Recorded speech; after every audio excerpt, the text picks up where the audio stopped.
Alors avant d'entrer dans le détail des résultats, à chaque fois, une présentation rapide de la méthodologie que nous utilisons pour réaliser cette enquête. Méthodologie très traditionnelle, nous interrogeons un échantillon national représentatif de 1000 personnes, français de 18 ans et plus, selon la méthode des quotas, c'est-à-dire qu'on reproduit la population française en miniature dans notre échantillon, qui est interrogé par questionnaire auto-administré en ligne. Et à chaque fois, on essaye d'avoir les données les plus récentes possibles. Là, vous le voyez, nous avons réalisé les interviews les 22 et 23 janvier 2025. Alors, première question. Question qui concerne l'évolution pronostiquée ou l'auto-évaluation de l'évolution de son pouvoir d'achat en 2025.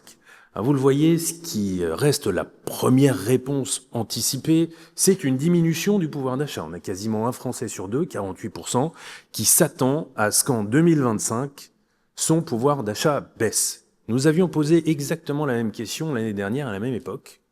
Et vous le voyez, cet indicateur se réduit très nettement puisqu'il perd 5 points. Il était majoritaire l'année dernière.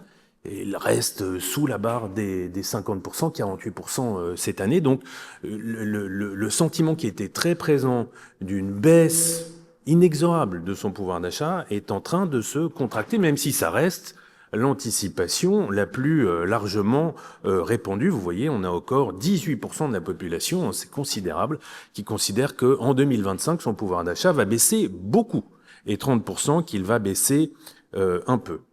C'est jamais majoritaire, ce sentiment d'une baisse du pouvoir d'achat dans la population, sauf chez les plus de 55 ans.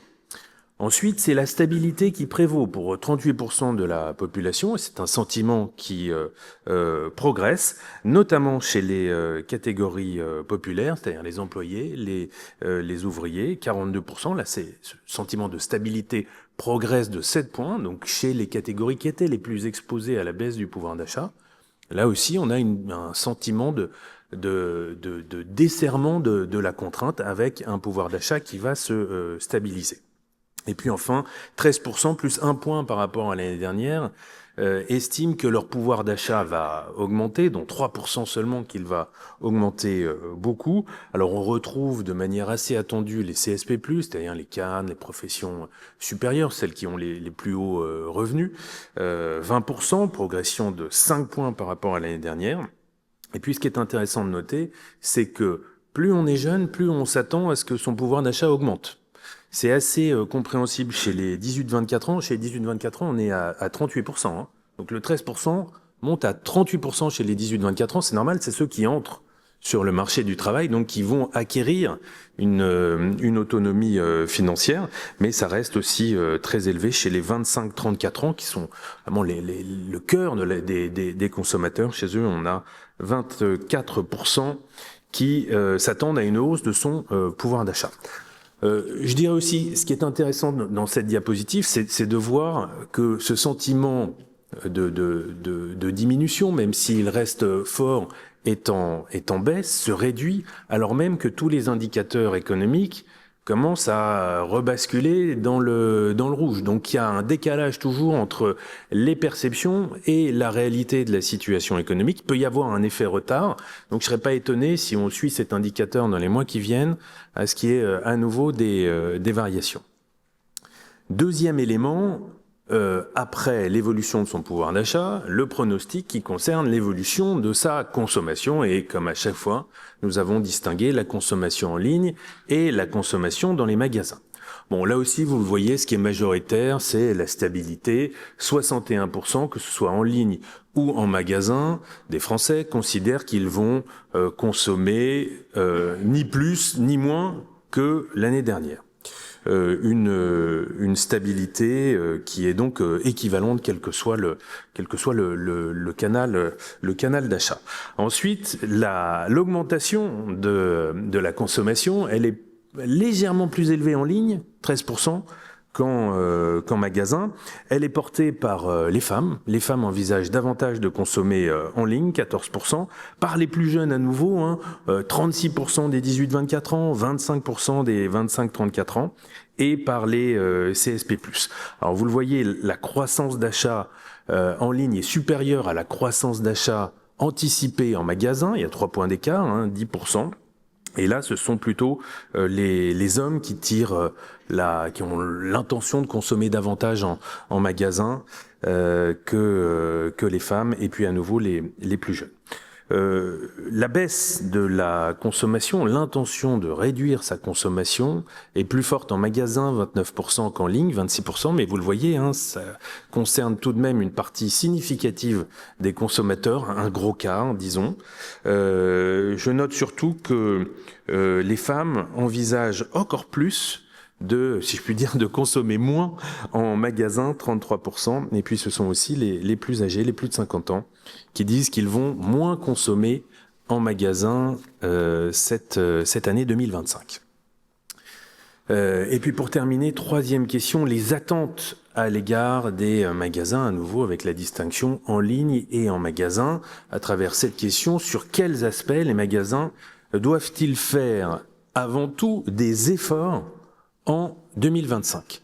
Ce qui est très intéressant, je trouve, dans cette diapositive, c'est de noter que la hiérarchie est assez différente en ce qui concerne les magasins traditionnels d'une part et les magasins en ligne d'autre part. Alors dans les deux cas, c'est l'attente prix qui reste dominante. On demeure dans un environnement économique, on l'a vu, même si les choses vont un petit peu mieux dans l'esprit des Français en matière de pouvoir d'achat, la tension reste forte, la pression reste élevée.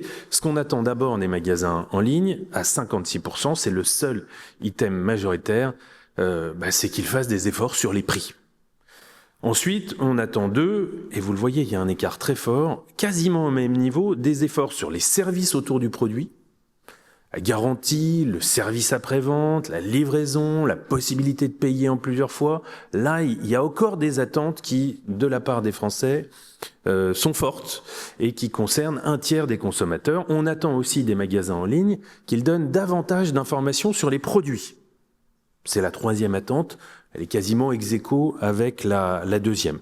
Dans une moindre mesure, mais ça reste une attente forte. On l'a vu à travers de nombreuses études l'année dernière et les années précédentes. Le respect de l'environnement, 4e position. Ça, c'est un point qui est très prégnant. La disponibilité des produits, 26%, notamment chez les 25-34 ans. Puis dans une moindre mesure, les conseils, les recommandations ou la personnalisation des produits. Pour les magasins traditionnels, la hiérarchie n'est pas la même. D'abord, l'attente en matière de prix est encore plus forte. 69%, c'est 13 points de plus que les attentes qui sont adressées en ligne. Là, c'est vraiment en matière de prix que les magasins traditionnels doivent faire porter l'essentiel de leurs efforts. Les attentes dans ce domaine sont extrêmement fortes. En deuxième position, c'est la disponibilité des produits, qui apparaît à hauteur de 33%, et puis les informations sur les produits se classent en troisième position à hauteur de 28%, une attente d'information qui est encore plus forte pour les personnes de plus de 65 ans. Ensuite, on voit apparaître les services autour du produit. Alors, c'est plus bas qu'en ligne, on comprend évidemment pourquoi. Le respect de l'environnement. Là, les magasins traditionnels sont crédités peut-être d'avoir accompli davantage d'efforts dans ce domaine que les magasins en ligne. Et puis les conseils, la recommandation et la personnalisation des produits.